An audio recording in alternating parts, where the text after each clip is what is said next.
Let's have a look at this bad boy today. This is a probably late 70s, early 80s Futurama was how it's translated at least. Guitar from the Soviet Union. That is not Russia, but the Soviet Union from back when the Iron Wall was up. And I think this guitar is super gorgeous. Very modern looking, looks appropriate for today. And it's got a shorter scale. It's like a 23-inch scale. So it's like small, light, and fast. I think the wood is gorgeous. And this one is probably going to get the least messing around done with by me. I'm going to replace the pick guard, take it all apart. Everything, even all the electronics are working the way they are now, or they seem to be. And it's got this Jag Stang style tremolo that I think we'll be able to make work.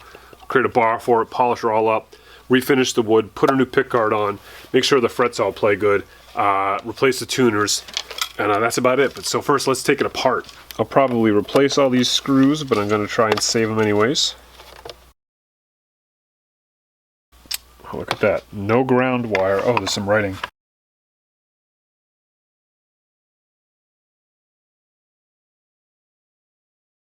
Can't read it, but it does say it's 1976 is when this was made. I love this volume knob. We're going to try and save all of this and leave it all right in there. I will probably just replace this with a 1/4-inch jack while I'm in here, just to make it more usable. There's only 2 wires. Thanks to my viewers, I learned that these are classic German DIN 5-pin audio connectors that were just an off-the-shelf thing back then in the 60s, 80s, and that was what they used because they were handy. Coming in, and then one of them is jumped to one of these pins, so they're not even using all of these pins for any specific reason. I see no reason at all why I can't just wire this to a traditional 1/4-inch jack. It looks like this top layer is a veneer, so I'm going to have to be very careful when I'm refinishing it not to go through it. This is some type of lighter wood in here. My guess is this screw is going to hold parts of it together. I don't think I'm going to need to turn that.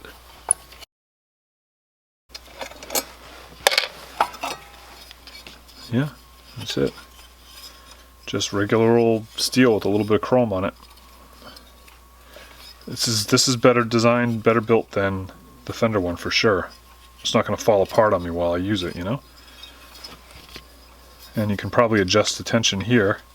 Yep. You can adjust the tension. Fender, take a lesson. This is how it's done. It's a nice little touch. These are sort of dented and recessed so they line up. I'm assuming this is some type of repair, not the original strap holders, but there's not much to hold the strap there. The goal with this is to just clean it up. I think this is a... Oh, there's a hole here. I don't even know why. I think that it's just a veneer that's on there, so I got to be real careful sanding it, but I want to repair this crack that's in the finish there. I love the look of it. I love the black edge. I'm going to play off that. See, there's a little bit of damage up here. I'm just going to very carefully sand this all by hand. I might... Very minimal power tools on this, and yeah, it's definitely a veneer, so I gotta be careful of that. And just make this look as pretty as I can. So check out this bridge. The first thing I noticed was it's missing one of its saddles for one of the strings, and I was like, well, I guess that means I can't use this, and I wasn't sure if I wanted to use it anyways, because it's wood, and I think I prefer something metal. I think it'd be nice to put like a Tune-O-Matic type bridge in there, but the string spacing will be off because this is a little smaller than most guitars. And I was like, well, you know, I'll just have to manufacture something. I have some ideas. I'm never going to find a replacement for these saddles. And then I looked closer at the saddle and I realized it's just a piece of fret wire that's stuck into those slots. So, and they just put a little groove in it with a file. And so the other thing that's interesting about it is the way you would intonate it is by picking the slot that you put the fret wire in. So you would slide the fret wire left and right for string spacing and go forward and backwards in these slots for intonation. Oh, just lost another one. Which is actually a pretty interesting idea. So I might work with this a little bit. The other thing I like about the idea is that, you know, besides the relative simplicity and the ease for which you can replace them, is you can actually, you just sort of, pound them in where you want them, and you could replace the string height. You have this overall adjustment here for adjusting the overall bridge height, but to just adjust an individual string, you could get a thicker piece of fret wire and give it just a little bit of a nudge, and then you could cut into that fret wire a little further to get it to sink in a little better. So it's actually pretty ingenious. And the other thing that's interesting about it is now, like with the theory of 0 fret being when your strings are open, it'll sound the same as when it's closed because the string is stopping on a fret versus a nut, which is a different material. But so now the string is vibrating always between 2 contact points that are the same material. So it's always just 2 frets closed, no matter what the length is. This is interesting. I like the idea, at least. You can actually see what I was talking about right here. See, this piece of fret wire is thicker than these, and is actually one of the ones in the middle where the radius of the fingerboard would be higher. And of course I'm missing one. This one I just banged in and it had fallen off. It was actually on the edge. So my guess is one of these other middle ones was a higher one too. But yeah, this is, it's funny because when I first opened the guitar up and looked at that, I was kind of like, well, we'll do better than that. But now I'm interested. There's a lot more going on here than meets the eye. I've always liked wooden bridges for basses too. Guitars, they have their ups and downs. I can't believe I'm going to probably try to use this again. And if I do not use it, the reason will be because part of the mission with this guitar is to make it like as normal and modern and playable as possible for professional gigging musicians. And I could see a bridge like this that's not properly anchored to this flat top guitar being an issue for movement and stuff. So if I do anything different from this, it's going to be to make it more permanent and again make it more usable for a working musician. Every guitar I work on, I think about that. Like, is it going to handle 3 hours on stage, 7 Jaeger bombs deep? Several viewers suggested a clear plexiglass pickguard to show off the beautiful wood underneath it, but the wood is actually really ugly and there's some really ugly holes where all the cavities went. So I made this very quick template of basically where the cavities are because I have an idea. My original thought for this body was to run it right through my drum sander and just sand all of this finish off and redo it, but it is just a veneer on top, a very thin, like 1/16 of an inch veneer, and so I'm a little concerned about doing that. Really the only thing I need to worry about is this spot right here. That's like the main problem.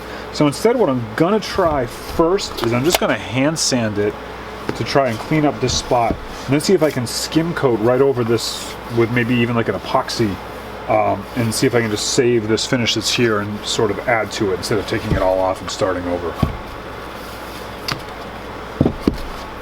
I'm using 120 grit, and I'm just going to really take my time here and see what happens.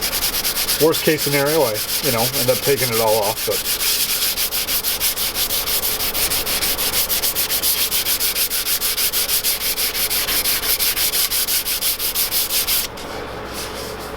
so I can see already that it's not looking good.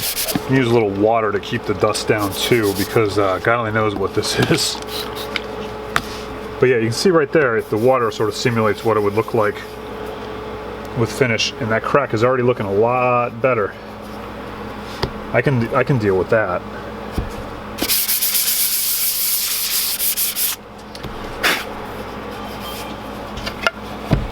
Now the front looks pretty nice, but there's some obvious age, so we'll do the same thing here.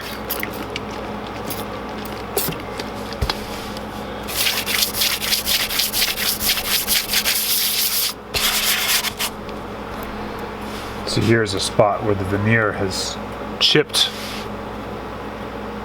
It's under the pick guard, but I just caught it with the sandpaper, so I'm actually going to glue that up right now before I go any further. A bit of my sandpaper got under there. See that? Here's my good old Star Bond. Try to get it underneath there. Down.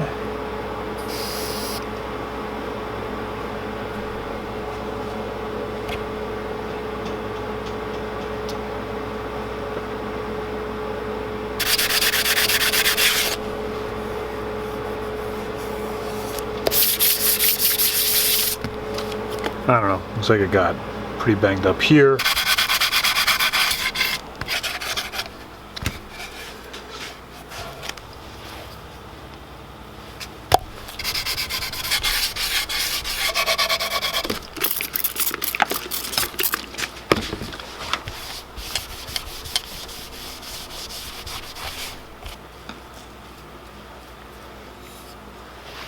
Well, hey, it's going to be a good project. You might as well.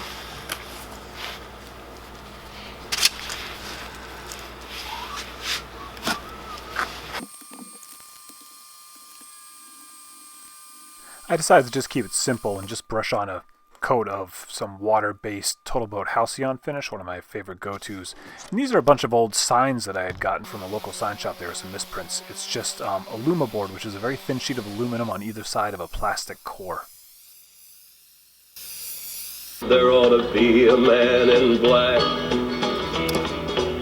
Like, well, I mean, left and right are exact opposites. Right, so there could be, or straight. Maybe you could have gone straight. So there's a universe where you went left, there's one where you went straight, there's one where you went right, there's one where you stood still, there's one where you turned around and went back. For every decision you've ever made. Think about that. There's a different for every person that ever lived. Every decision I make could create a different universe, basically. That there is a universe where you made a different decision. Yeah. Wait, there's two of me? No, there's infinite numbers of you. That's trippy. No. Yeah, I'm not true. I'm not sure if that's true. I'm not totally explaining it right. But yeah, that's... I mean, I get trying to think about what would happen to you if you went the other way, but I never really thought about it like there is a me that went the other way, and then there's a reason why I didn't go that way. Well, you see, people that study this stuff and think about this stuff, they look at time and reality in a different way than us. Sometimes my son and I have some fun conversations. I thought I'd leave some of it in for you. But just because we don't understand it doesn't mean it's not true. That just means that we don't understand it. That means we're the dumb ones. That just means that they don't have... Their proof is so bad that that we can't even understand it. Well, no. But one of the things that Einstein said famously is that you don't really understand something unless you can explain it to a 5-year-old. And so that is the job of people that study these really complicated things, is to be able to explain it to people like you and me. Sometimes I can, sometimes I can't. Neil deGrasse Tyson's a great example of that. He's a guy that can explain the universe to us in ways that we understand. But he's dumbing it down. There's a lot more to it. There's things that he's leaving out.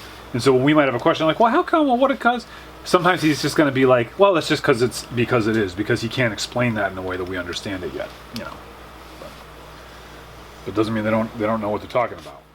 I left that in because it's kind of proof of my point that you don't really understand something unless you can explain it to a 5-year-old, or in this case a 10-year-old, because I was trying to explain the multiverse theory to him, and obviously I don't understand it well enough to make it make sense.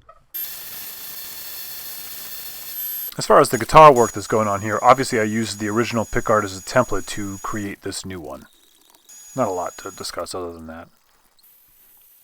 I get a lot of flack from people for being a CNC woodworker, and they accuse me of not being a, quote, real woodworker because I do so much of this type of work on the CNC. But obviously I can. It's just I'd rather do it on the CNC. It's faster and comes out better.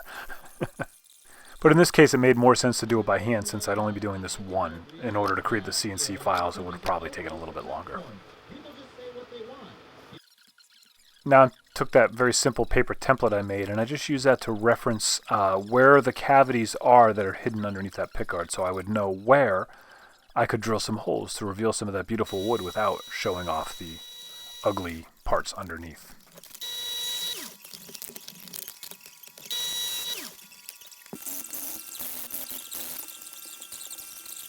In the process of cleaning it up, I revealed some aluminum around all the edges of the holes and stuff, and I was going to just spray paint the whole thing black again, but I kind of liked the look, so instead I went around and made it sort of a feature.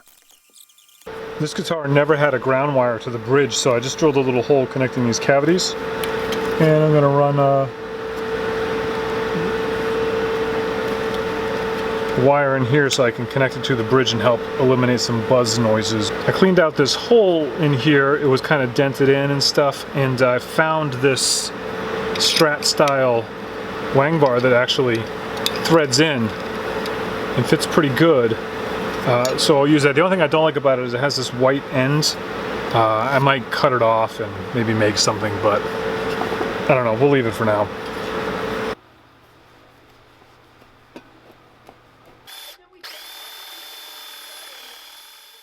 I found this jack mount plate in my collection, which came in handy, so I was able to re-drill that hole to just fit a standard 1/4-inch jack and then cover it all up with that plate.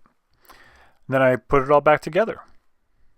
In this video, I just disconnected and reconnected the pickups and jack. I do have a video on my channel about soldering. I can leave a link here. Hooray, it still works! Also, let's not forget about this piece of paper. We want to include that with the guitar. It's going to come right off. Piece of cake. My initial thought was to put it inside the cavity, but to me, this is really cool. So here's what we're going to do. Cover right over that ugly spot right there.